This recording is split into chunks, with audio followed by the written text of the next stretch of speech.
பன்னீரில் நீராடி சம்பங்கி பூச்சூடி நின்றாரே சண்முகன் சந்தனம் பூசி.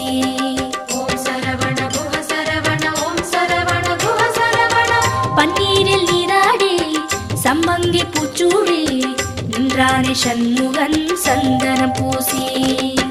தங்கரதமாடி வரும் வள்ளல் முகம் கோடி பெறும். தங்கரதமாடி வரும் வள்ளல் முகம் கோடி பெறும். வள்ளல் கரத்தாலே வாழ்வு வரும். குஹன் என்றாலே சுகம் என்றாகும். குஹன் என்றாலே சுகம் என்றாகும். பழனி மலையில் பழகும் உறவில் பாசம் பிறக்கும்.